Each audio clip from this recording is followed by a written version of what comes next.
Welcome to MAP, the Mad About Pop Culture podcast. And to help you on this new journey is the host, Sagar, and his crew that will be joining him, as they will take you on an adventure of all things pop culture. So sit back, grab a drink, take out your maps, and enjoy the ride. If there's a place you gotta go, I'm the one you need to know. I'm the map. I'm the map, I'm the map. If there's a place you gotta get, I can get you there, I bet. I'm the map. I'm the map, I'm the map, I'm the map. Hey guys, and welcome back to MAP. I'm your host Sagar, and in today's episode we'll be talking about the Fast and Furious franchise, particularly the first three movies. And doing this podcast with me today is Lawrence, aka Tempo from TD Project. You guys should go check out his YouTube channel. He's got some interesting videos up there, really on brand on today's society. And this podcast that we did, we just threw it in fast and loose. Hope you guys like it and enjoy it.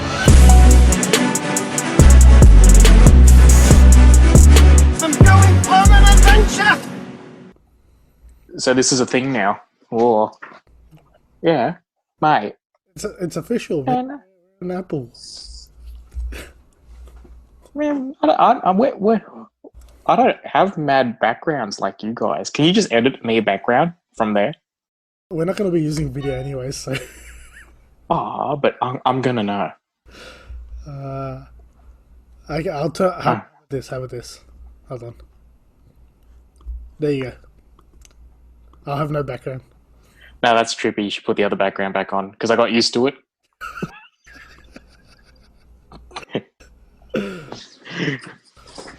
Oh, okay. Who's on the background?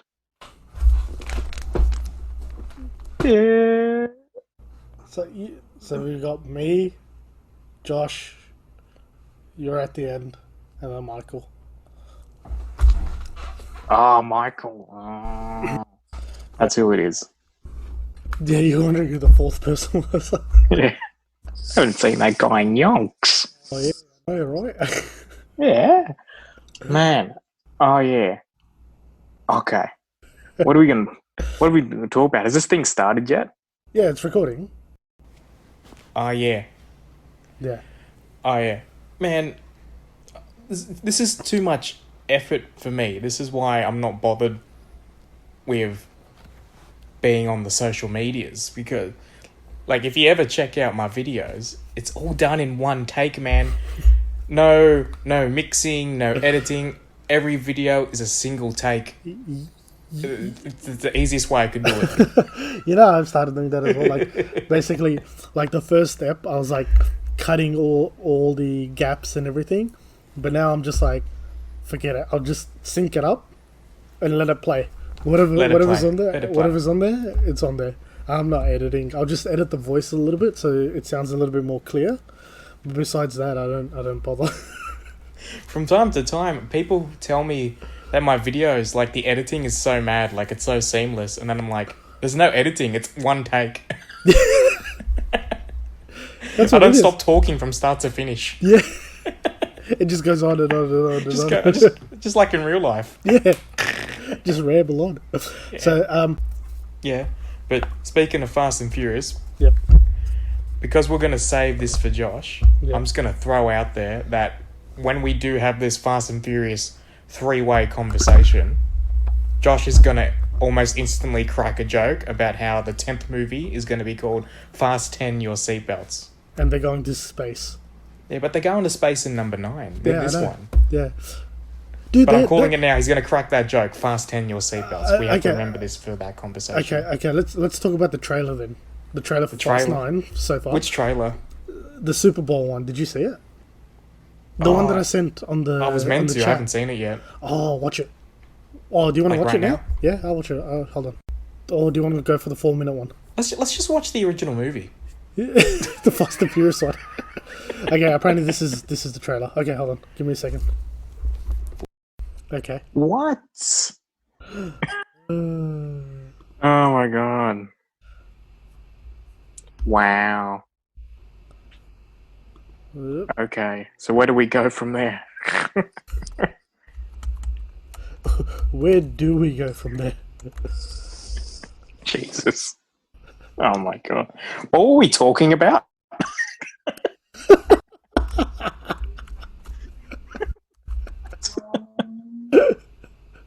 Something about Fast and Furious. Oh my god.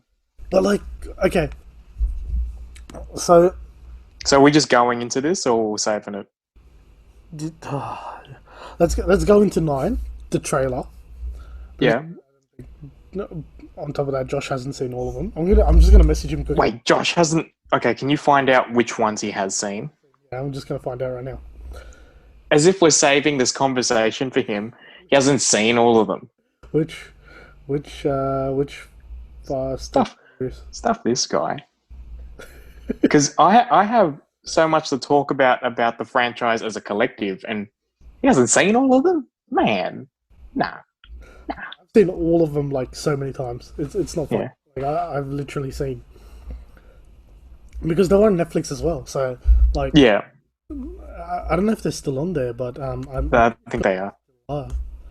But that was that was how I was watching it. It was just Netflix. Side note, I watched the first 2 seasons of Fast and Furious Spy Races. I'm still debating whether or not it's more or less realistic than the movies. Because it has its moments. Spy Races. Have you seen it? Nah, I haven't seen it. But you've seen the trailer. I've seen the trailers and stuff. Alright, I just want to do a semi-spoil on like the last, like I think it was the last episode of season 1. So, you know how the main character is Dom's cousin? Yeah.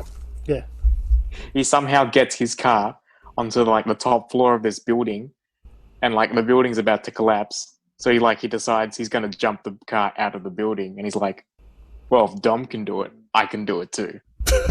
And then he just goes for it. I won't say what happens after that, but Okay, so that was the pinnacle of season 1. did they reference the movies as well? Yeah. Man, Vin Diesel cameos in it every other episode. Okay, so Josh hasn't seen 1, 2, and 3. So he hasn't seen the good ones. He hasn't seen the good ones. And he's seen bits of... He hasn't seen any of them. So you have only started watching them more after 6. So he's After 6. 8. Okay. Let's So we can't... Well, no, let's not bother saving no. most of this conversation for him, then, because he's only seen like 3 of them or something. Yeah. So let's do 1, 2, and 3, and then we can do 4, 5, and 6 another time. Because I think we're gonna go too deep into 1, 2, and 3. Because that's gonna be a long combo. I have a lot to go on about Tokyo Drift as well. We'll Yeah, save that for that's when what we I get mean. there. Like same with me. So like, But I think you can do a clear cut of the franchise of... You can split it between 1 and 3, Yeah. and then 4 onwards. I think 4 is the turning point for when it all starts to escalate. for me, you know what I mean. Okay, for me, 5 was the turning point where 4 wasn't that great. 4 was okay, but 5 for me was the movie that Yeah, kicked 5 off. definitely rammed it up a Yeah. notch. Yeah, 4 is kind of halfway between keeping it with the originals and then where they were taking it. going ridiculous. Like Yeah. but I think 5 is the one that kind 5 is where it really kicked off. where yeah. it really kicked off and made it a bit more interesting. And then, but that was it. 6, 7, 8 was. I think 5 was the pinnacle when it turned. But anyways, we'll start with 1. Yeah. So Because fast. really, you could start with 4 and have no context of the first 3 and just go with it because Exactly, of how 'cause- ridiculously different it is. Because it's the same. Like you can initially work out what happens. Anyways, yeah. Because they do the backstory of 1, anyways. Because pretty much 4 is the sequel to the Fast and the Furious. If you think about it, 4 is Fast and Furious is the sequel to the Fast and the Furious, the first. Yeah, movie. the first movie. Yeah, Because it's more of a sequel in the sense that it includes all the characters, whereas yeah. Too Fast, Too Furious was just focused on Paul Walker. Paul Walker and introducing new characters. Yeah, So it was focused on like that side of the thing, whilst 4 was the sequel to the main characters, pretty much. Side note, Yep. Vin Diesel did not want to star in Too Fast, Too Furious because he didn't want any sequels to be made of The Fast and Furious. How's that for irony? But didn't he pay majority of it for the Fast and Furious? Or didn't he have like a didn't I don't know about that. because he wasn't because okay, so let's the Fast and the Furious came out in 2001. Yeah. Was he a big star back then, or was he sort of getting into? I think he was getting into it, wasn't he? I think he was on the verge of being big. On the verge, right? Yeah, I think that's a fair way to say it. Yeah, so he wasn't fully there yet. Like, he wasn't like he's massive now. Yeah, heaps. But he wasn't like that in 2001. No. I think it was like The Fast and the Furious, and then maybe like one or two other movies around that time that really put him on the map. I think he had. Didn't he have the pacifier as well? That was funny. That was a good movie. I like that movie as well. That was really nice. He's full on serious. I can't get over it. Anyway, so let's kick off with the Fast and the Furious back in 2001. It's now a cult classic. It is, isn't it? It's like 20 years ago. Think about it. Wow. It was 20 years ago. Thanks for making us feel old. I know. Dude, 20 years ago, I was 8 years old when this movie came out. Jeez. It was the bomb, and then like a month after it got released, Need for Speed Underground came out. Yeah. And do you remember Juiced as well? That Yes. came out like a month after that. Juiced Everything was going off. awesome. Because the reason why I love Juiced was, I think, no, it wasn't Juiced. I think it was something else. It was the Midnight Club. Yeah, that's it. Midnight Club. That was available on the PSP. Yeah. Yeah. So that was fun. But going back into the Fast and the Furious, man, you know, had its standard storyline, and pretty much like they talked about cars and stuff. But the main plot wasn't about cars. So what are we going to say? We're going to say spoilers for everything. We're not going to hold out. So Okay, This so is this your is just a blanket spoiler warning yeah, for everything we're talking Everything about we're Fast and gonna Furious talk- related. Can we just say that? yeah, definitely. So this is definitely a spoiler for all the Fast and Furious that we're just going to talk about right Yeah. now. So you would need to pause this right now and watch all the movies and then unpause this podcast. And then come back to it. Yeah. It's on Netflix anyways. I think the only Yeah. thing that you're missing is, hold on. The only thing you're missing is Hobbs and Shaw. 8. 8's not on there yet. So you have, Have you seen Hobbs and Shaw? yeah. No, mate. That takes it too far. They were like, how can we do Fast and Furious, but dial it to 10? like Fast and Furious is like a 6 or a 7. How can we crank that? Honestly, if they wanted to, they could have just called that Transporter 4 featuring The Rock, and it would have worked exactly the same way. It's pretty much the same thing, isn't it? Transporter 1 was also really good, and then they started escalating it. That's a story for another No. time. Was that the one where he's the driver?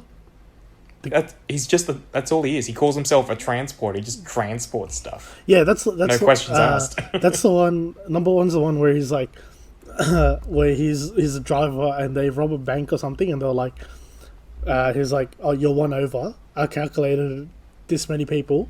You're one over. You have to get rid of it, or otherwise I'm not going. And they're like, go. Because you told me we're only carrying this many people. Yeah. I tuned my car for this. We're not going to escape the police. Yeah. Rules are rules. You got to lose one person. They shoot the guy. You shoot the guy. I was mad. So let's go back to Fast and Furious before we like. Yeah, segue into let's that. not get too sidetracked. Yeah, So yeah. where do you want to go from this?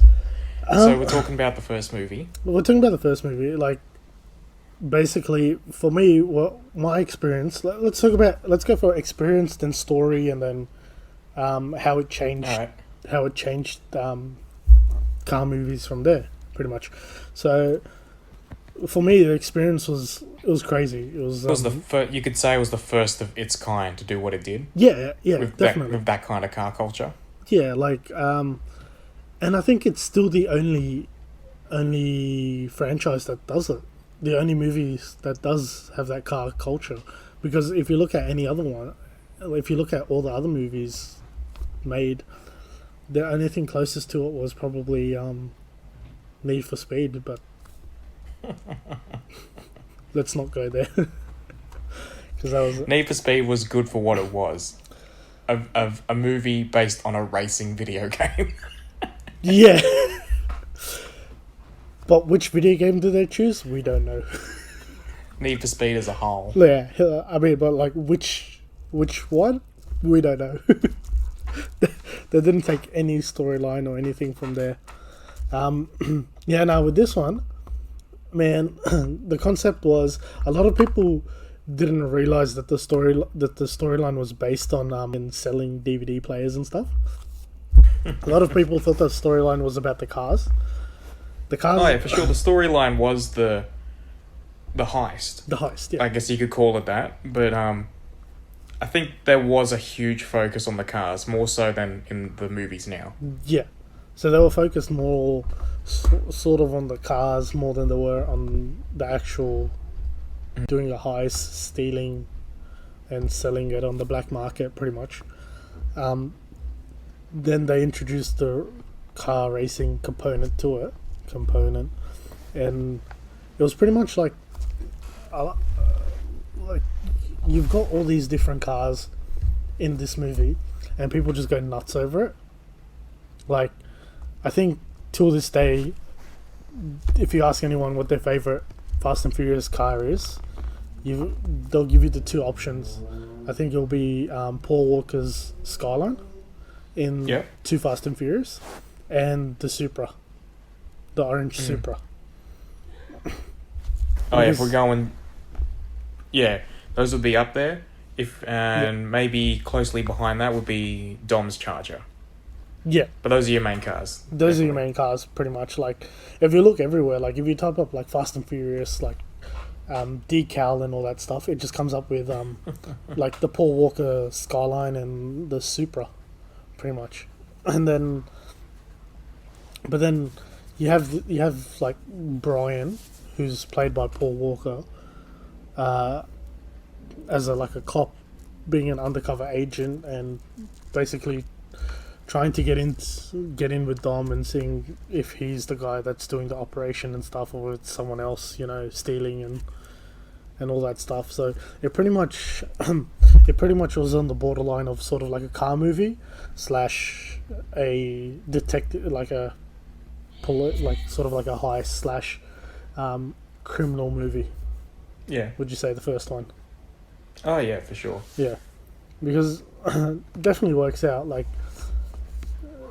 the storyline, isn't that great. It's got an okay storyline. It's not the best, but the action, it's action packed. There's so many things, man. Like, what are your thoughts on it? I think it's good for what they did when you look at it as what they wanted to do. In particular, the director was try and put the camera inside the underground car culture scene of the US. And he's like, okay, here's the car culture scene, the underground street racing scene and all that. We want that to be a focus. How can we fit a story in there that's going to excite an audience and create action? So, on a side note as well, it also annoys me when we look at the current movies and people say, people are going on about how it's not about the cars anymore, and then you get a group of people saying it was never about the cars. But if you ask the director of the first original movie, his true focus was the cars, and he built the story around that. Around the cars. Yeah. Yeah, like, fun fact, like that movie was based on a magazine that he saw. Did you know he that? read an article Yeah, about yeah. drag racing. Drag racing, yeah. Underground drag racing. Yeah, that's what he based it off. Basically, like, so basically, he was more focused on, like, he had the car elements in there, but he pretty much had, okay, I want to have this movie is going to have some racing in it. It's going to have some drag racing in it, and we're going to see some, like, done up cars, like, you know, what we see out there, people modifying their cars, people doing, you know, enhancing, modifying, making Story building. behind how they got the cars Yeah. for the movie is also pretty good. Oh yeah, he got his from a junkyard. Nah, but all the background cars, they did a casting call for car owners to bring their car to be on the set of the movie. Yeah, majority of them are like actual people that own the cars, like the Yeah, like they're all apart from the main hero cars, all the background cars are show cars, and most of the people driving them are their actual owners. yeah, exactly, yeah. So the extras were like car owners, pretty much. Yeah, And that's what it was, and that's the cool thing about it, because you see all these different types of, you don't see like a stock standard, like how in the newer movies it's all the same, sort of. Back then you see all these cars have all different things. It's all unique, you know. It's not the same. It's all different. It's all different shapes, all different styles, and that was the cool thing about it, because you see cars there. It just fascinates you, like a Jetta, a Volkswagen Jetta, yeah, Jetta, whatever. Jaha. Volkswagen Jaha. Like that car, man. That car was exotic. But now, if you tell someone about a Volkswagen Jetta, they'll look at you weird and be like, "What? Those cars exist?" But that was the thing about the cars from the first few movies. To go with the car culture was based off, you would get considered rich cars for the time. Like, these cars aren't cheap anymore. No, because they appreciated, but they were kind of cheap for the time, and then you would modify it Yeah. to make it faster. So if you rocked up with a high-end Ferrari or a Lamborghini, you would be out of place. Yeah, exactly. Because it'd be like, what are you doing? Did you say the Honda S2000 was the most time car? Oh, you mean the most late model for late that model time? for that time, like the latest model for that time, because everything else was like late 90s. Like the Supra was I think it was a 95 Supra or 94. And That then being said, we have to remember the movie was only made in 2001. Yeah. But even then, like if you think about it, like it's six or 7 years. The car's like 6 or 7 years old. I think the S2000 was like probably Recent car they had, and probably, yeah. We can fact check that later, but let's just go with this. yeah. We'll just go with that. Because to my knowledge, everything else was still a bit the 90s. The only car that I reckon it was in the 2000s. Not by the name, obviously, but Nah, yeah, that sounds about right. yeah. This movie really have villains at all, or not really? Then, now we open up the whole hero, villain, antagonist, protagonist. It depends on what angle you're looking at this movie from. Exactly. Okay, so I would say the main bad guy is Johnny Tran. to racing, yes. I would say he's the main general. He's the main antagonist for the movie. Okay, in general, and then Even though by the end of the movie, it turns out he's not the one behind all the heists. No, it's actually Vin Diesel. yeah, but But still, like, it's yeah, Johnny Tran's the main antagonist. yeah, because he killed Jesse. Oh yeah. Oh my. Was it him or was it what's his name? The other guy, Lance. Who's Lance? It's He's not Lance. the number 2 guy. He's number 2. Johnny Tran. Johnny Tran's number 2 guy. Oh, I thought you were talking about the other guy on Dom's crew. No, What's his name? Vince. Yeah. Yeah. Who was the other guy that was driving this? He was driving the Skyline as well in number 1. I forgot his name as well. Oh, that other guy. The other guy. Side note, that Skyline got crushed sometime after the movie was made. Because it was imported legally. Really? Yeah. Damn. I hope it wasn't like one of the car owners. I hope these guys bought it for that movie. Yeah. No, it got sold sometime after the movie, and then eventually, I think the feds caught up with it and they crushed it. Rest in Oh rip. no. Oh, poor guy that bought it, man. Oh, jeez. Yeah. Like, could you just imagine, like, he buys the car and then, like, he only has for a few months God. before it's crushed? Sorry, America, for your weird import rules for cars. Yeah. Oh. We don't have weird ones, do we? Isn't that weird? We still have importing rules, but Yeah. they're not as nuts as they are for America. No. Get imported cost as much as buying the car, pretty much. Oh yeah, it's That's a whole so new much thing. effort. Yeah. Did you want to add anything else onto that Fast and Furious? The Furious? Going back to Fast and Furious. Yeah. Oh. The Fast and the Furious. Me, it's my favorite movie of the series. Because the least escalated. It's the least out there. If you know, It's the most like it's down just to not earth. that over the top. Yeah. Everything was like proportional. Yeah, it's like the most Action-wise. down to earth film in the series, in the franchise. Yeah. Pretty much. Like it's very grounded. There's no That's the word, grounded. yeah. There's no disobeying physics at all. It's pretty much like how would they do it in real life, and how would they, like, they've pretty much said this is what's going to happen this is how it happens in real life. Just put that in, Yeah. translate that into the movies. There were a few iffy grey areas in that movie, but they tried to keep it as grounded and real as they could. Yeah. I guess you could say. Was it that drag race between the Supra and the Ferrari? Because that was ridiculous. And all the races were ridiculous. They were, weren't they? Danger to manifold, the floor panel falls out, and all of that. Okay, that was something that wasn't grounded for sure.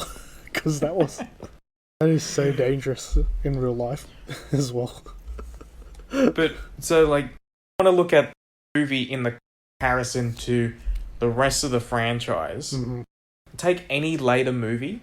I like them as movies. I like them as action movies, but I don't like them as Fast and Furious movies, because to me, the first movie defines Fast and Furious movie is, because it's the original one. Yep. So I compare every other one back to that one. Back to the first one. So I like the new ones as movies, but not as Fast and Furious movies. Yeah, so the newer ones are sort of borderline, like your action drama movies. Yeah, they're just so over the top now. Just way over the top kind of thing. So for me, this I rank this I rank this as my second favorite. Like, my favorite was 5. I loved 5. Like 5, I can watch, like, not because of the scene where they get rid of the safe, like they take the safe and safes. stuff. Oh, that was so. But like number 5 was the first time you see them combining all three, like, sort of movies.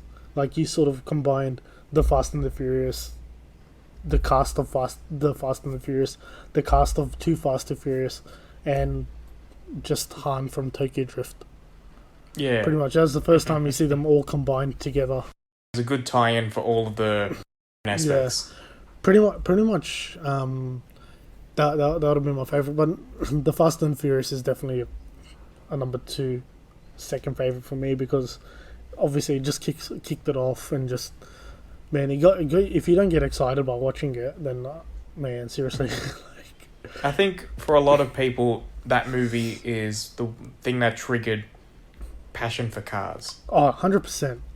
Guaranteed 100%. Like, would have kicked off a generation of people going out when they're old enough to do it up, put time and effort into it and make it their own. And I think this movie, they show that part where they get this rust bucket but has a crazy engine, and You said 10-second car, not 10-minute car. yeah. Pop the hood. Pop the hood, bro. Yo, check this out. Pop the hood. Like, that's the thing. Like you see a lot of people started doing that, where they'll go to junkyards and buy these kind of cars and do them up, because especially here in Australia, I don't think we had that kind of scene after these movies. We never had it before that. I'm pretty sure we never had something like that. I feel like there is a scene here. It's just too underground. We don't know about it. Not really. Like I'm sure there are people street racing like in places. We just don't hear about it as too much. They used to do it at Nashies, so National Park. Yeah. I heard a few people got booked a few months ago, trying to do the toge at the Royal National Park. Yeah. That's what they do. So basically, they used to block off the roads back in Nashies, and they used to have races there, and National Park. And then they used to have car meetups at Orange Grove, near Liverpool, where they've got the Krispy Kreme and stuff. They used to have car meetups there all the time. Yeah, but they've stopped it now because the cops have come in and. But some people still do it, but I haven't seen. It's not as big as it was before. Like that shit used to be packed. There used to be. It was literally just imagine like in this from. Just imagine race wars in the Fast and the Furious, but without the drag racing. Public service announcement, guys. To keep all the racing off the streets, and you can go to a track day starting from $200. $200 the whole day. Just go nuts. Go hard. Not even that. Like if you're a P plater, you get free entry on Wednesdays, and you can do a drag race for free. One drag race for free. Oh man, we should get our Ps. I know. Can we go back? No. You didn't know about that? No. Yeah, I don't know if I want to take my car to the drag. I'd probably break something. Yeah, no, they inspect it, like properly inspect it, and if it's like if it's not like conditioned for a drag race, they won't let you, and you have to bring. Because I know that they spray stuff on the ground, like a kind of like a glue compound on the ground at the start line. Mm-hmm. So if I do a hard launch on that, I'm just not 100% sure if the car will survive that. But yeah, no. So yeah, Eastern Creek Dragways used to do it. Used to have drag races. So basically, if any P-platers are out there and have a souped up car, head on down to Eastern Creek Dragways and go have some fun. But or be even safe. any car, Be honestly. safe. Like I think if you have just any maintained car, just go do a drag an Eastern Creek drag race or do a track day, any sanctioned off the road kind of racing. Any car, pretty much that doesn't fall apart, you can take for sure. Like I own a 2000 Lancer. It's slightly lower. The exhaust is slightly louder. Basically, it's stock, and I take that to track days. Mm-hmm. And I honestly reckon a track day is fine in any car. Like you don't need to have the fastest car or the most modded car. Just go in any car. Just drive it a bit quick. It's just fun as. Check it out. What was that car that last track day that you had? Yeah, I forgot what it was. It was like sort of. These two guys rocked up in a Honda Jazz. Yeah, they were going that's it. Yeah. hard out. Yeah. They were getting the wheels lifting off the ground. They were spinning off the track and getting back on. And they Honda Jazz. They were ripping. They were just man. I'm just keen. I want to take my car out, but I'm just like, I don't want to like. I'm thinking about selling it, so I'm like, I don't want to take it to a track day and just ruin it for now. Like, I feel like as long as you're being responsible within reason, you won't ruin it. No, definitely. I would love to take my car out for a day one day. We should do something later in the year. I'm waiting for my tires to wear a bit more so I can get new tires, and then we'll go. Are you gonna get lettering on your tires? Maybe. I'm debating whether or not to get the stickers or if I'll just paint it again. Yeah. Lettering go on your car when you had it? It's fine. I've still got it. Nothing's come off yet. Yeah. It's still good. Just have to clean it up a little bit more because I haven't cleaned it. I haven't washed the car for a bit. And tell them to put tire shine on because when you put tire shine on, residue left over can sometimes go onto the lettering. Oh yeah. Yeah, and just ruins it kind of. So I put paint on my tires, and I find that if I clean the tire properly before I put the paint on it, the paint will just stay there. Yeah. Unless I, of course, rub it off with through cleaning, or if I curb the tire. But then I also can't wash the tire, because if I wash the tire, the paint's just going to Paint come comes off, straight yeah. But with this one, you can wash it because what he does is he glues it on, like grinds it and glues it on. Yeah. So I hear that as long as it's properly cleaned prior to you gluing it on, and you glue it on properly, it's just going to stay. Oh yeah, so that's the perk of having the lettering. That's what he does. The stickers. Yeah, that's what he does. He puts it on that way. So he does a good job, man. Like I haven't had any complaints about it. The other people at work that've got it done, no complaints. Yeah, the only thing that I had was, I think he had a bad batch of glue when he did it the first round for me, and then I told him about it, and then he did the second round for me for free. Hey. That was the day where you guys came over. You saw him doing it. Oh yeah. Yes. Anyways, sidetracked a little bit too much. What do you want to rank this movie? As in out of a 10? I'm not good at ranking things. Nah, it's me good. neither. It's good. I'd watch it. That's our ranking. It's good. It's up there. It's good. So there's yeah, nah, or nah, yeah. It's a yeah, nah. Mate.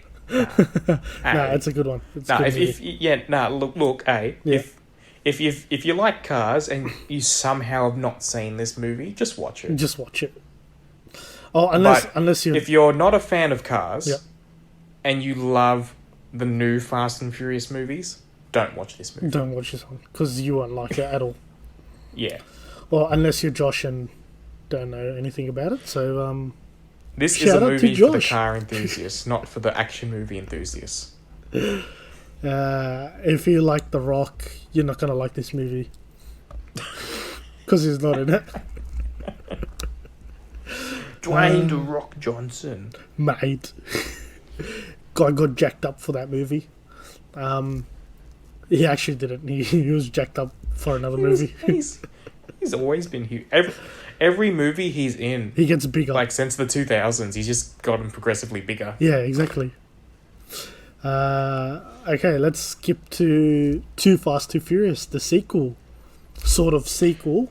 Ooh, Air actually, quotation before we marks. get on to Too Fast, Too Yep. Furious, have you seen the Too Fast, Too Furious prequel? Is that There was I think it's about 10 minutes long. It's a prequel showing how Paul Walker ended went up? from the first movie into the second movie. Yeah, How he got the skyline. yeah. So it was his journey from basically, where were they? Los Angeles?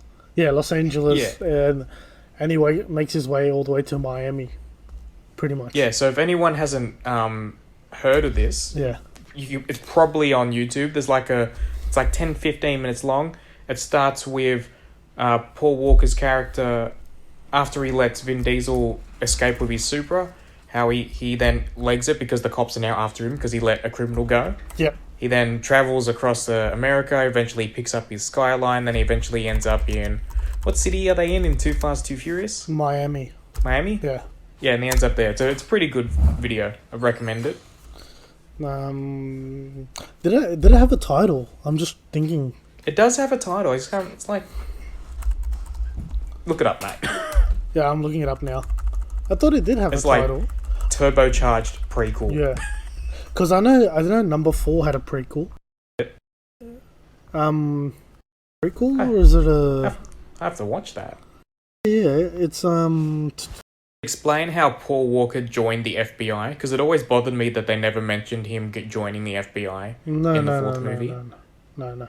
The short film that you were just talking about, it's called the Turbocharged Prelude for Prelude. Yeah, I was close. Turbocharged Prelude. Yeah, Turbocharged Prelude for Too Fast, Too Furious. That's the one. Fortunately, it does not include a Honda Prelude. No, it doesn't. We don't know. Don't come to us about it. I'm just trying to find out that one, the other one. What is this one about? The one that you're talking about? I think it's a prequel to 4. There you go. That's are it. we watching it now? No. It's like half an hour. That's what it's called. So this is a prequel. And basically it finishes where number 4 starts. Link that to me later. Yeah, we'll do. Thank you. We'll do. Because it's got Vin Diesel. So it's got Dom, Letty, Han, and the 2 brothers. Not the 2 brothers, the 2 Spanish brothers, Spanish compadres, whatever the hell that is. It's 20 minutes. It's about 20 minutes or half an hour, something like that. But yeah, I'll link that one to you. Did not know that was a thing. Yeah, no, me neither. But it was like I saw it. I think it came as a bonus on a Blu-ray on the Blu-ray, and I've got all the Blu-rays, so I think it was like a bonus feature on that, and that's the only time I've seen it. After that, I haven't seen it. Hopefully, it's on YouTube. Yeah. Check it out later. I'll find it and I'll send you the link. Nice, thank you. Yeah. So you had those ones. So let's rewind and go back to Too Fast, Too Furious. Too Fast, Too Furious. Yeah. Miami Heat. Pretty much. I'm surprised they didn't call it Miami Heat. Or the Fast and the Furious Miami Heat. So anyway, This was a good escalation from the first movie. They just put everything up one level. They still go had too high. They still had the action, a reasonable story, all the racing, the car culture. Yeah, I think it was a good sequel. Oh yeah, definitely. They had it was a good sequel, good storyline as well. Excluding that they didn't have like Vin Diesel and most of the original cast. But there were reasons for that. But Yeah, it would have been nice if they had they did. the same cast. But I think Vin Diesel. Not only did Vin Diesel say he was never going to be in the sequel, but another reason why he wasn't in this one was I think he was clashing with another movie he was doing at the same time. What was he making Filming. that year? What would have came out? What's Too Fast, Too Furious? 2002, right? No, 2003. It would have been Riddick, I reckon. Interesting I think it would have been Riddick. bit of trivia related to Tokyo Drift, but I can save that for when we get there. When we get to Tokyo Drift, yeah. I think it was Riddick, yeah. I think it was filming the first Riddick movie Nice. back then. So that's why he couldn't probably do Too Fast and Furious. They actually had a script. It was mostly done, or if not completed, with Vin Diesel's character in it. But then Vin Diesel's like, nah, not doing this movie. There should be no sequels to The Fast and the Furious. He just wanted a one-off and one and done kind of thing. But yeah, no, this movie focuses more on Walker's character, Brian, and his sort of FBI relations that he had. Because in the first one, they don't dive into that much racing and stuff. In the first one, it's mainly just a few phone calls here and there. But in this one's like the whole thing's like basically under surveillance the whole time. He's definitely an agent in this one. Whilst in the first one, they didn't focus too much on him being an agent, but they had it in the background. But it wasn't as number 2, where it was pretty much like, this is Paul Walker. He's still a street racer. He's still a badass, but he's also an FBI agent. To bring him out of the street racing scene, because like he basically after the first movie, his character just given up on being a cop, right? He's just like, I'm gonna be a street racer. That's my job now. Yeah, because it doesn't explain, like, if you don't watch that the prequel, Turbocharged Prelude, Honda Prelude. If you don't see that, then you don't understand how much of a good racer he becomes.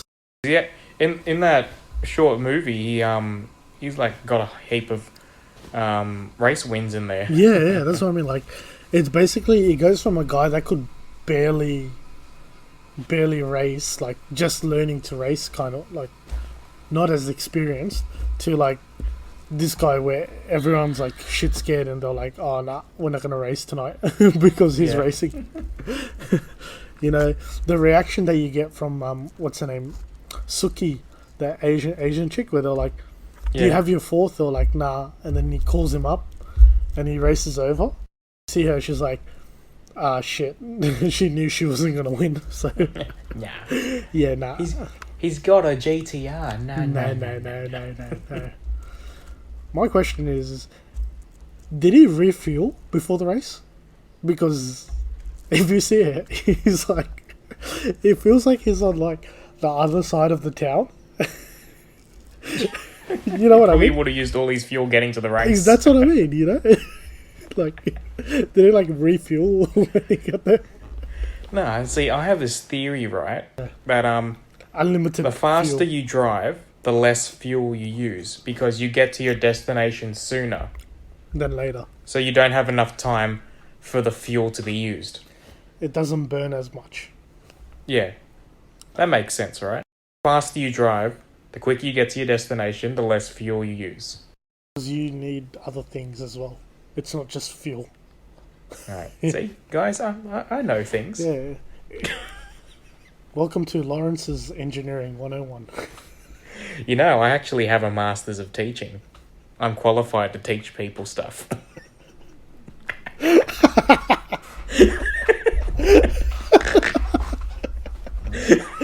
Oh, I swear to God, I'm a teacher. I swear.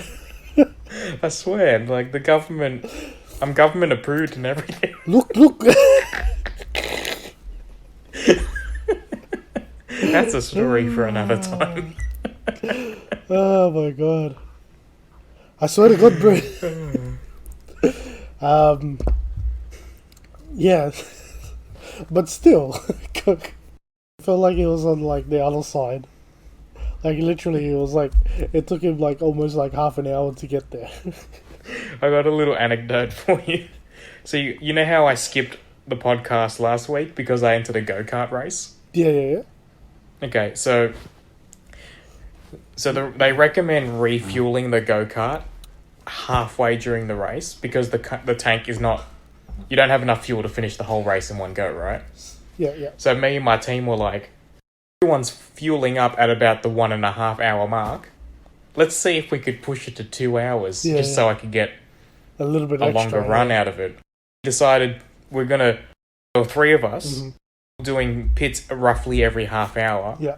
But we weren't swapping drivers every half hour. We would do 1 hour blocks each, and that way we would maintain our rhythm. Yep. So they were like, I took the second hour, and then we thought, we could probably make the fuel last the second hour, Yeah. and then we'll do the fuel. It didn't? We're about an hour 45 minutes into the race, and I'm trying to signal them while I'm driving that the tank's empty. We need to do the pit. The tank's empty. I pulled into the pit at about an hour 50 minutes into the race. And then they took a photo of the fuel tank. It was literally empty. It's on their Facebook page. Yeah, I think I saw it, yeah. It was literally... There was nothing in there. I reckon I was using the fuel that was in the fuel line. There was nothing in the tank. I wouldn't have lasted like another lap. Nah. And you know what was dodge? Like when I read it, when they posted it, they said, you guys came in second, right? Team Dragon. Yeah. Right? Was it Team Dragon Racing. Dragon Racing, right? Team Dragon Racing. They're like Team Dragon Racing, living on the edge, finishing with an empty tank, and I'm like, wait, what? I did. Because I pitted half an hour before that, and they're like, do you want to swap your fuel? You're not going to last much longer. Like, mate, I got this. And then I drove out. Don't worry, bro. I'm professional. I swear. Don't worry, bro. I swear to God, bro. I'm professional. I promise. I gotta film the next one. Oh, it was so good. Yeah. You have to film it. I'll be... Anyway, Too Fast, Too Furious. How did we go from cooking fuel to... Oh, don't get me started on fuel. Okay, we'll save that. Fast and Furious anyway, so we spoke a little bit about it. They go in as, premise of the movie is they go in as undercover agents, or undercover street racers, to do a job for some drug lord, cartel person. It kind of just turns into a buddy cop film. Yeah, after they pretty much. recruit Tyrese. Yeah, it's basically Paul Walker and Tyrese. It's pretty much Lethal Weapon, Lethal Weapon. but like with cars. Yep. Yeah. Well, that's what it is, isn't it? It's pretty much Too Fast and Furious is like Lethal Weapons with like done up cars. That's it. And it's where like Tyrese is like with his don't give a shit attitude, and Paul Walker's like the person that goes by the rule book, kind of. Yeah. Yeah. I never knew how racist this movie was sometimes. True. Man, it was a different time. It was back a different time. We got away with a lot of things. Yeah. I swear to God, like because okay, Miami is like Spanish hub 2.0, like Latino hub 2.0. Pretty much start speaking Portuguese or Spanish in Miami, no matter what. Like, so pretty much, like that's the native language. Reese is just like calling everyone like racist, like names and shit. Like he's like giving shit to the Spanish people. He doesn't care about anyone else, but he just gives shit. Hey, Fonzie. Oh my God! Oh, that line. Do you reckon Ejectocito. when he did that Fonzie line? do you reckon he'd never seen Happy Days? Probably not. Like they wrote the line into the script for him to say it just like Fonzie, Yeah, and then no one bothered to show him how Fonzie actually says it, exactly. and then they were just like 50 takes in and like, let's just use this one. Tyrese, do it this way. Yeah, man, I got this. Fonzie. No, Tyrese. Like that was such a bad delivery for that line. Eh. Sit on it. What did he even say? What was the line? I forgot, man. It was something Fonzie. It was so bad. It's not worth remembering. Nah. Don't watch that. Watch the movie, but skip those 5 seconds. It was and then he ejects the seat. And Ejectocito, cuz. Ejectocito, cuz. Like, what the hell? Oh my God. Like, and then we had what's his name, Ludacris, trying to be Snoop Dogg. You've seen Starsky and Hutch, yeah? That's such a good movie. The Owen Wilson and Ben Stiller one. Yeah. That's got what's his name, Snoop Dogg in it. Snoop Dogg, Huggy Bear is Snoop Dogg. Yeah. So basically, did that come out before Too Fast and Furious? Because if it did, Starsky and Hutch came out. Ooh, that would have been around the same time. I think it came out a year after Too Fast, Too Furious. 2004, so it came out after. Yeah. Okay, because I was going to say, did they based like Ludacris's character off Huggy Bear? But I guess they yeah, but copied Snoop Dogg's version of Huggy Bear. Yeah. Like if you actually watch the original Starsky and Hutch show, it's nothing like that the movie. same thing. It's completely different. The Starsky and Hutch movie is similar to the Starsky and Hutch TV show. Yeah. In the same way, the Charlie's Angels movies are similar to the Charlie's Angels TV show. Which is similar to the Too Fast, Too Furious TV show. As Fast and Furious is too. Oh God. Okay. Check this out. Okay, listen to this. So, Too Fast and Too Furious was released in the United States on 6th of June 2003 and grossed $236 million worldwide. It received negative reviews on Metacritic and Rotten Tomato. It won't tax the brain cells. What does that mean? I don't know, man. It won't tax the brain cells. What do you mean by that? How was this movie that negative? I never thought it was that negative. I thought it was like still a good movie. I thought it was alright, but I can didn't think see it was why like as good as the first some one. people don't like it. Yeah, but I can see why it wasn't as good as the first one. But I don't think it was more to say about this movie, is there? Unless you want to add. People were anything just upset Vin Diesel wasn't in it. Yeah, pretty much. Ja Rule was offered to play Edge instead of Monica.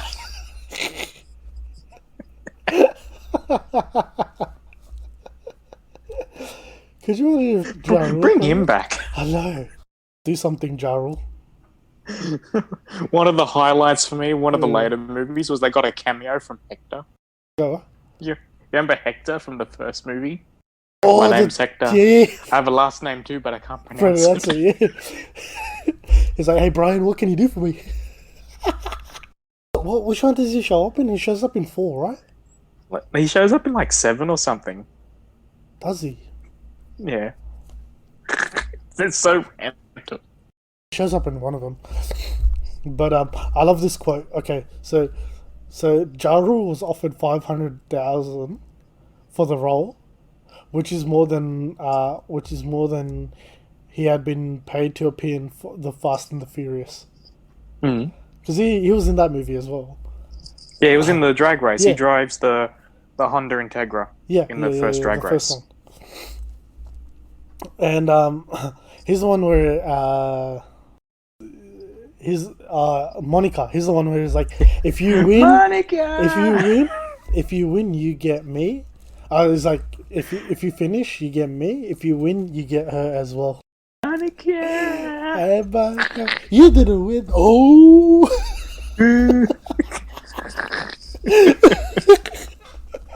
The first movie was so good. Oh my god. Bro, I had you. You had me? You never had me.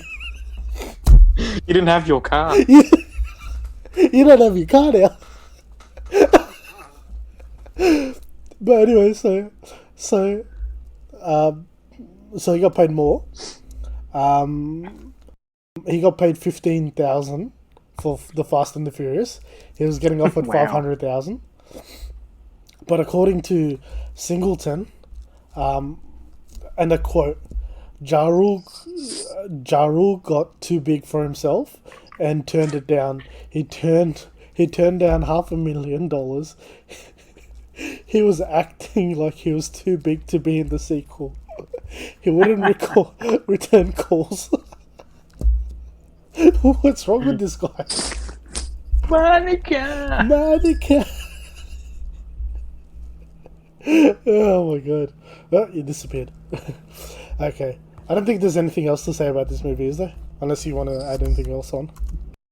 Alright. It was alright. Let's go to the most controversial movie of the series of the franchise. The lowest grossing movie of the franchise. And the Franchise. yeah. Because if you're after Vin Diesel, if you're after Paul Walker, if you're after Ludacris, or even Tyrese, well, guess what? You don't get them in this. Oh, well, you do get Vin Diesel, but only for like 5 seconds. Brief cameo. But for like 5 seconds. Besides that, a whole new cast. It only made 159 million. This movie is the reason why all movies from this point, all Fast and Furious movies after this, have lost the street racing focus. Yeah. Because basically this was the lowest grossing film. So the studio, I think it's Universal Studios, they were like, we want to keep this franchise, but we're losing money. Let's Do mix it something up. else, Let's yeah. get rid of the street racing and make the franchise now more universally appealing to Yeah. everyone. First 3 were focusing on like the street racing aspect of it. Like the storyline comes second to the street racing. Tokyo Drift, like 4, 5, 6, 7, 8 is more like street racing is second hand. Like literally after Tokyo Drift, there's 1 street race in 4, 1 street race in 5, 6 doesn't have one, Yeah. 7 doesn't have one, 8 doesn't have one. Oh, 8 has one. Yeah. 8's got the one in the beginning. Yeah, but exactly. Like the first 3 movies, the racing was a huge focus. There was like about 4 kind of, and yeah. then after that, they just lost it because this was the last proper racing one for the franchise, but it was the lowest grossing one, so that's why they canned This it. was more focused on the racing and the cars, and this was more focused on the Japanese scene of the cars and stuff, like basically how they do it. In Japan, this kind of thing is like they've got cars that are like futuristic cars and stuff in Japan that you can barely get around here anyways. So in Tokyo Drift, I love Tokyo Drift. Tokyo Drift was awesome. I have quite a bit of a beef with Tokyo Drift, but we can get to that a bit later. But like, I like Tokyo Drift because it was fresh and it was a bit different. It was it was a good take, you know. But again, I can see why people hated it because it wasn't the structure that they had it in the previous two movies. It wasn't structured out that way. And I honestly reckon the reason why a lot of people hated it was because it didn't have any of the original cast. yeah, most likely. Most likely, that was probably the only reason where they're like, you can take out Fast and Furious, you can take out Tokyo Drift from the series, and nobody would know. Yeah. But then when it comes to, I think is it 7, where Jason Statham is introduced? It's 7, right? Yeah, 7. Yeah. You'll be confused about like, wait, why is Vin Diesel in Tokyo? And like, besides that, for the most part, Tokyo Drift doesn't add anything to the whole universe. It's like it could have been like a spin-off, pretty much. Yeah. Put Tokyo Drift in the same category as Hobbs and Shaw. You really could, You yeah. really could, because Hobbs and Shaw is called Fast and Furious Presents Hobbs and Shaw. It's not Hobbs and Shaw, it's Fast and Furious Presents Hobbs and Shaw. We should do a petition to rename it Fast and Furious Presents Tokyo Drift. We shouldn't we? Alright guys, that's really what it is. We're going to start up a petition. Please sign at change.org. Be the change you want to see in the world. This is better than before. But yeah, no. So this was directed by Justin Lin, who's an amazing director. I think he did he's done the other Fast and Furious from here as well. He's done most of Most I of think them. he's done like 4, 5, 6, 7, and then he was an executive producer on 8. No, he didn't do 5. Oh no, did he do 5? Yeah, no, he did 5. Yeah. Yeah, so he done 5 and 6. He's done 4, 5, and 6. Pretty sure he did 7. 7 as well, probably. I'm not too sure. Because I remember I've been looking for his name in the credits, like in the opening credits, just to make sure it's still him. I remember it in 7, and then 8, it's a different director, but he's like executive producer or something. No, I think pretty sure 7 is someone else. Hold on, I'll double check. Let's fact check this. Fact check while we're at it. The James story Wan. of Tokyo Drift is It ridiculous. was James Wan. Jeez, we're racist, aren't we? Jesus Christ. James Wan. What do you mean? James Wan, not James Wan, not Justin Lin. Is Justin Lin still like a producer in 7? I think he dropped out from there. Oh, my bad. I swear you... never mind. Ignore me. Don't ignore me completely, but just ignore me on that one bit. Unless he was, hold on. It's produced by Vin Diesel. James Wan directed it. Produced by Vin Diesel. There you go. My mistake, guys. Yeah. No, because I was pretty sure someone else directed one of these other movies besides Justin Lin.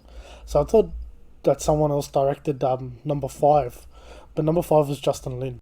Michael Bay to take over one of them. Which one? 6 Underground. 6 Underground. Haven't you seen it? Netflix. Oh, Ryan yeah, Reynolds. 6 on... Yeah. That was an alright movie. That's Fast and Furious. Yeah, basically. Where it is now. Yeah, well, it's pretty much Fast and Furious and Baby Driver combined together. Driver was good, but I think the marketing lied to everyone. Yeah, Like, it wasn't the car movie everyone thought it was going to be. no, it was a heist movie. Like, I liked it as a movie, but I think the trailer was a bit misleading about what it was going to be. Oh yeah, 100%. I thought it was all going to be about racing as well, but nope. But yeah, no. So it is Fast and Furious presents Hobbs and Shaw. Fast and Furious presents Tokyo Drift. Pretty much, they shouldn't just name it that. So, getting back to the movie. On a side note, though, about Tokyo Drift, I want to point out that the live-action Initial D movie came out 1 year before Tokyo Drift, and the final race of Initial D had a similar ending to the final race of Tokyo Drift. So maybe it's a coincidence, maybe not, but I'm just going to leave that there. Yeah, it could be. Or something and they probably did change it like last minute. Yeah. I honestly reckon the initial D live action movie came out, and then someone's like, hey, drifting, let's do an American movie. Let's do this. But yeah, no, this movie had all new cast and whole new different story and stuff like that. It introduced us to that Aussie chick. What's her name? Neela.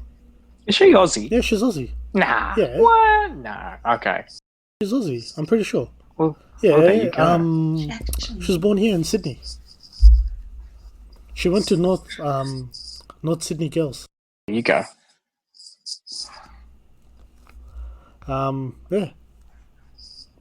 So there we go. I wonder what she's been doing. She hasn't been done anything.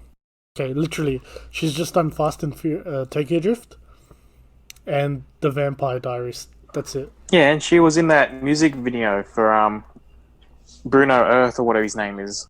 Music video. Mars, what's his face? What's that video she's in? Just the Way You Are. Oh, really? Oh, okay. Yeah. Yeah, no idea. Man. Anyway, so Oh, yeah, you are right. Tokyo Drift. Yeah, love interest. Bruno Mars, love interest. I haven't seen the video clip for that, but anyways. We get introduced to the best character in the whole franchise. Who'd you say? Han. No. What are you talking about, bro? Twinkie. Are you serious, Han? Get out. Man, Han was so good. They killed him in the movie, and they were like, we need to rewrite the whole franchise To bring him back. And then everyone was like, so wait, did Tokyo Drift happen or not?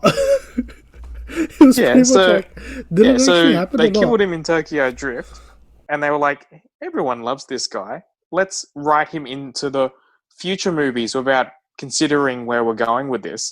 And we assumed all the future movies were prequels because he's in it. Yeah. And then we get to the point where Tokyo Drift fits into the timeline. And now, according to the trailer, he's back in number 9. And it's just like, How? what's going on? If I swear to God, if I see Jason Statham pulling him out of the wreckage, I am going to lose my shit. I know, because they need to have a clip now of what happens for that car. Because he dies in the car crash. They show it. Like, he dies. So they need to have another clip now retconning and it's going to be so bad. Show him dying. They show a car exploding. But we don't know if he's in it or not. But still, saying that, he was pretty much crushed. Yeah, he was harnessed inside a crushed vehicle. Yeah. Like, good luck getting out when it's about to explode. But I loved how they justified that Jason Statham killed him and not anyone else. Yeah, that was another retcon in Yeah. itself. It was like pretty much, oh no, he didn't get blindsided by a car. It was Jason Statham that actually did it. Perfectly orchestrated. I know. He knew exactly where they were going. And how he survived, be human. Who knows? You know. Statham reinforces his cars. I think that was established in one of the other movies. It's a weird fact. And He number 7, reinforces the chassis the same in his movie. cars. The same movie. Hmm? The same movie, number 7. Yeah, in that movie, yeah. Yeah, he reinforced his Aston Martin. The Maserati. Was it? I God, it was an Aston Martin. Or was that? It's basically the same. It's the same thing anyway. Some British car. You know. Fun fact, sidetrack. I don't know if you heard about this. Statham, Vin Diesel, and The Rock. Do you know why they're so OP in these movies? They're huge. No, not size-wise. Jason Statham's not that big. He's not that But he's big. got presence. He's got presence. It's his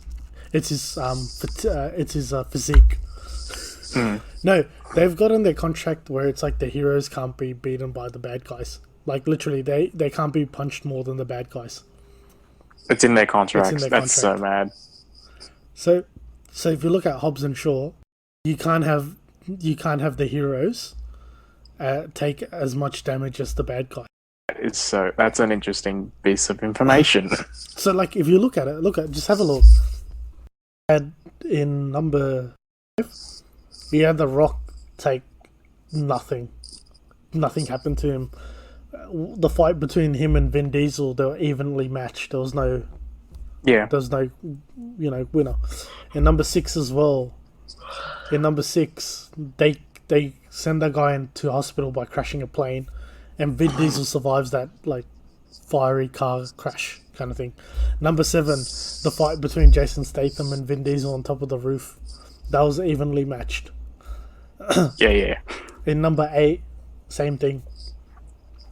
Hobbs and Shaw, they get their ass whooped by one guy, but they throw in fewer punches and fewer moves, and they still beat that guy.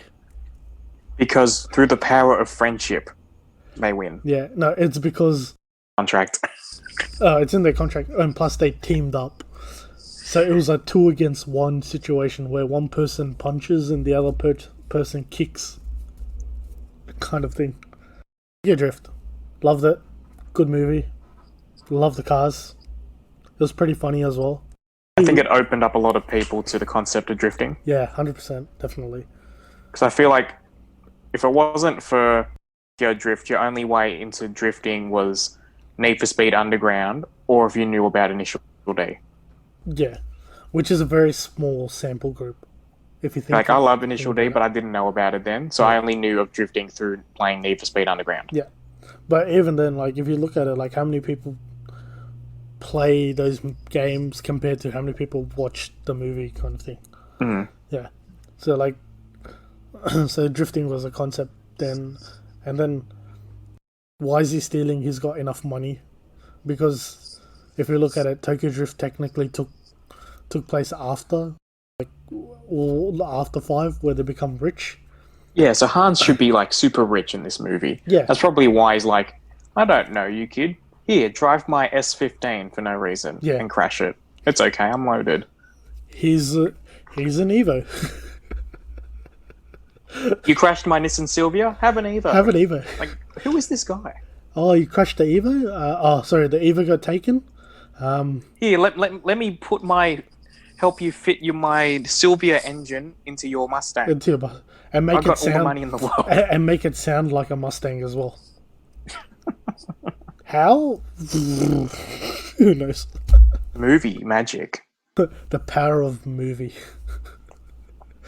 But yeah, no, this movie was great. I really like the the races in here was pretty intense, and especially that that run that they go on, where The final one? No, not the final one. The final one you could barely see anything. It was in the dark. I wish they were live streaming all of that on Nokia flip phones. Oh, that was a thing, wasn't it? That was a thing. I forgot about that. That was the peak of That technology was at a the time. thing, I wasn't it? wish that was happening. Oh my gosh. Oh my god, I totally forgot about that. Jesus. they were recording. They're at the top of a mountain live streaming the race to each other on flip phones. And people can see it at the bottom of the mountain. Apparently in Japan it was called Wild Speed 3. Wild Speed 3. That's what we should call it. So, the Fast and the Furious presents Wild Speed 3.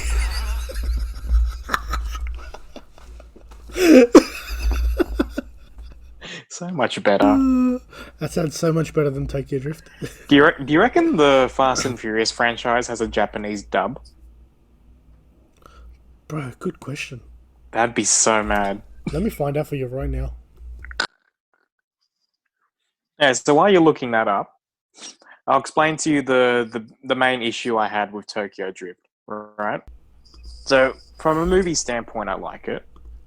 But I've always had this issue about the actual drift races. To me, it doesn't make sense to have a street drift race. Because they, like, the main character, what's his face? Sean. What's he called? Sean? Sean. Like, he gets to Japan, no concept of drifting. They tell him, oh, our racing style is drift racing. It's a race and you have to drift. But they don't explain exactly what the rules are or how you actually win, but they just imply that you have to drift and then cross the line first. Yeah. But it just opens up all this ambiguity about how you're actually meant to race. drifting wasn't that big back then. It pretty much got big because of this movie. Yeah, Like, if you look at it, but but there was there's like take examples of drifting, right? So you have Formula D, which is professional drifting. Yeah. You know that race is not who crosses the line first. The winner is who can drift the best. Yep. And then you take the drift modes in the Need for Speed games. The winner is not who crosses the line first. The winner is who can do the best drifts. Who accumulates the most points? Who accumulates the most points, and the points are based on your drifts. Yeah, right? basically how. So you can how cross nice. the line first and lose that race. Yeah. And then you get Tokyo Drift, where they don't establish anything. They imply the winner who is whoever crosses the line first, Yeah. because the winner of each of those races is the one who crosses the line first. Yeah. And it just opens up questions to me, like, what if I choose not to drift and I cross the line first? Do I win? What if I drift every corner except the last few, and then I cross the line first? Do I still win? Yeah. Like, where?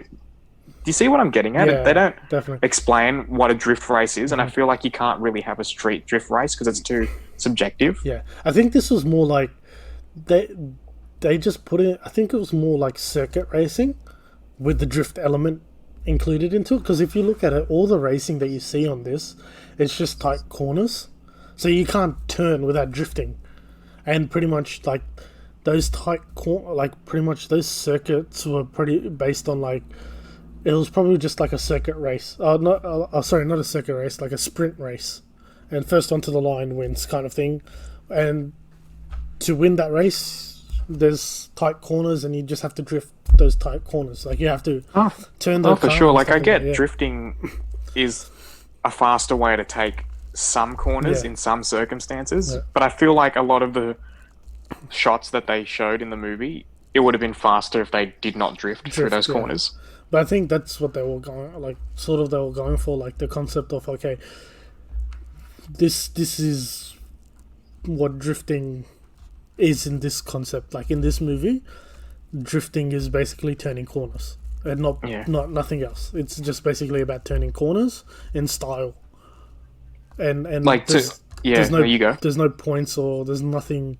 It's just a spectacle, and it just gets you there. And we'll narrow the roads. We'll narrow the road. So then basically, the only way you can turn is if you pull up the handbrake, fully lock your wheel, and just slide across the sting. That's pretty much Like, it. I get I reckon the way they explained it all in the movie was just to keep it simple for a larger audience. But to me, a bit more about drifting and racing, I would have felt more comfortable if they had gone, hey, we use this technique, it's drifting, and we recommend you use it. But I don't like that they just called it drift racing. Yeah, I think that was the thing there, because if you look at it, all drifting, like, is all based on like style points, pretty much. Yeah, Yeah. because actual drift races are based on the actual drifts, not who crosses the line first. Yeah, exactly. It's So about I how would have clean been, it is. to me, it would have been better if they just replaced the opening line of when they introduced the drift races as not as drift races, but here's a race, and we recommend you drift most of the corners. Yeah, like these are the races, Yeah. and pretty much these are races. That's a race course, and we've got this technique called drifting. Drifting wasn't as popular, so they could have just gotten away with it. No, definitely, yeah. Probably, yeah. This movie had some killer songs. The soundtrack was pretty bang on. I mean, we had the main theme song. If you wanna talk, when you see it and you mean it and you want to Turkey, yeah. How's it go? It's something like that. Tokyo Drift. Would you like Drift. That song. Monday to Friday or something. I forgot what that song is. Like, it's only Sunday. It's only Monday or something like that. I don't know. I forget what it's called. They play it like when he's going to school. If my keyboard wants to work, which it doesn't. Wild Speed 3. Wild Speed 3. I wonder what the Japanese title was for the other movies. Yeah, because the American naming convention was so bad. Like when we can, yeah. Don't get So me started on that. Wild and the Speed, Too Wild, Too Speed, Wild and Speed. Doesn't it say because maybe it wasn't because it wasn't based in Tokyo? It turns out this was the only movie they released in Japan. I wouldn't be surprised if it was. Hold on. Imagine being in a country and they release a movie Yeah. called Wild Speed 3, and you're like, what were the first two? I typed up the Fast and Furious 2001 Japanese title, and guess what it came up with? Fast and the Furious Tokyo Drift. I think that's as good as you're going to get for now. Probably. I don't think I'm going to get anything else. One of the characters comes back in number 9. I don't know if you saw. Did you see it? Yeah, Han. No, not Han. He's from Tokyo Drift as well. Han, one of the engineers for Han, or one of the guys that does the. Oh yeah, looks that after Asian the guy. Asian guy. The one that's not Han. The other Asian dude. The other Asian dude in that movie where they're in Asia. Yeah. Hey, do you reckon they're gonna bring back Drift King DK? I mean, they brought back like everyone else. Would be the writing would be so bad if Yeah. they brought TK into it. Like, I wonder what premise would they bring him back to that movie? Oh, unless he's the one that saves Han. Yeah. No, wait, Yeah, that wouldn't work because he was. Nah, ignore that. Yeah. That wouldn't work. It's pretty much you know what I realized? How can I put this? Pretty much anything after 5, the villain is based on someone that the main character knows. Yeah, because they want to keep back the family theme. Yeah, but like if you think about it, like it's just basically like the next movie, like for example, Hobbs and Shaw, right? Like let's just, I know we're sidetracking from Tokyo Drift, but like Hobbs and Shaw, let's just say Hobbs and Shaw. So the villain in that is that enhanced guy played by Idris Elba. I don't know, I forgot his name. What his name is? But he's a past enemy of Jason Statham, right? But the main dude that's controlling him and that's in charge of this whole new, that whole new villain villain empire is someone from the past of Hobbs. So pretty much that's how their next movie is gonna be. It's like, it's pretty much just bringing back like the way they're gonna do it is they're gonna be like the biggest actor, the next big actor, is somehow tracked back to the main big actor. Like if you look at it, this. Yeah, so you go. yeah, if you look at it, like number 6, you had Luke Evans. They probably just got the actor. They're like, it's Luke Evans. How can we bring this back to the Fast and Furious? Oh, he's ex-military. Who's military? Hobbs. Alright, cool. So then the next one, they're like, oh, we got Jason Statham. How can we introduce him? He's the brother of the guy that's in number 6. Alright, cool, done, easy. So that's his motive. Number 8. We got Charlize Theron, but we don't know what she's gonna be. Let's make her a villain. Okay, what's she gonna do? She's going to capture Dom's wife and kids. Apparently he has wife and kids now, so pretty much the storyline is based, like they write the story based on the next big actor. So the next big actor is John Cena. How is he?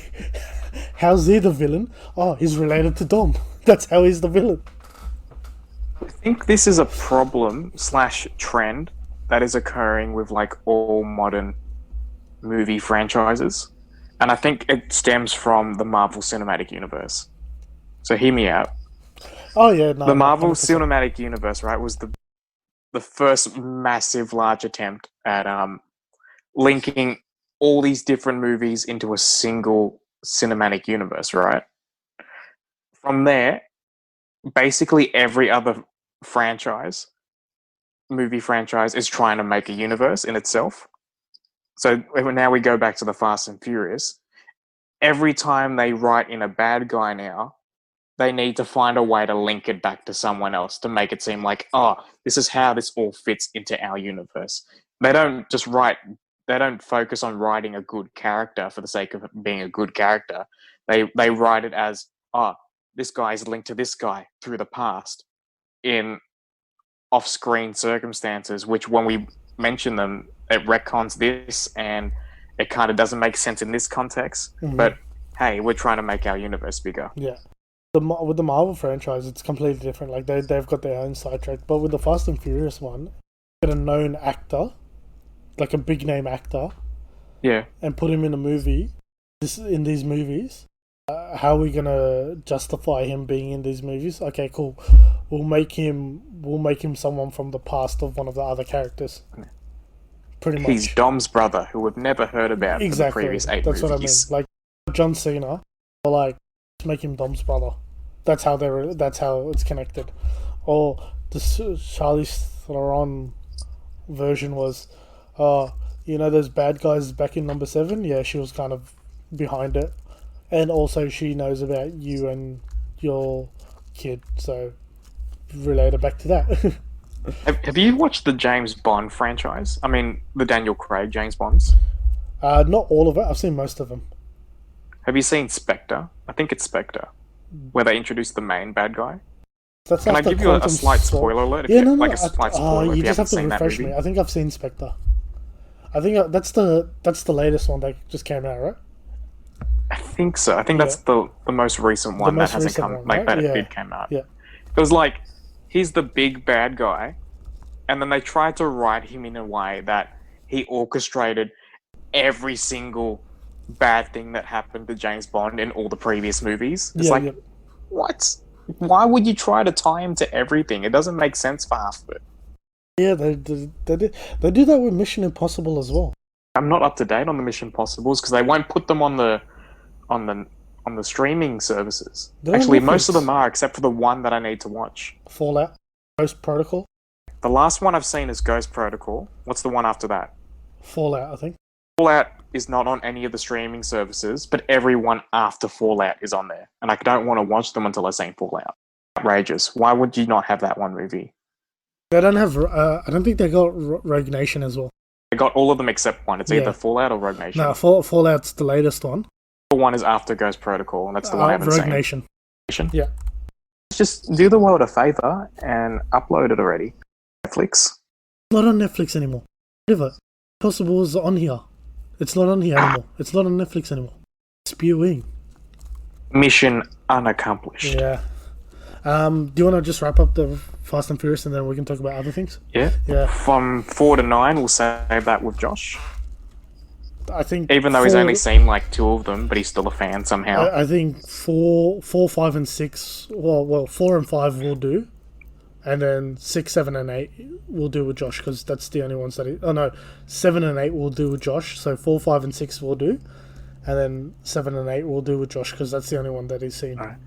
And then we'll do another one about spy races. I have to still watch that. I'm telling you, man, Vin Diesel's in it.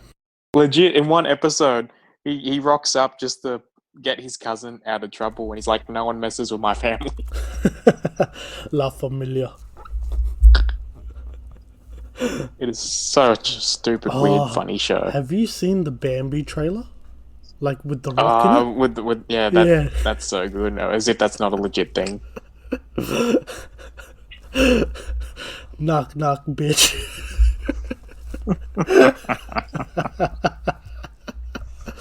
Basically. Alright, we'll leave it there, for there. Yeah, we'll call it for there. Call it. Past my bedtime. That's same here, man. So, all right, guys, thanks for listening. Hope you enjoyed this episode, and for everything else, we'll have all our links down below. And take care. We'll see you next time. See ya. Yeah. See ya. Wow, that just keeps getting better.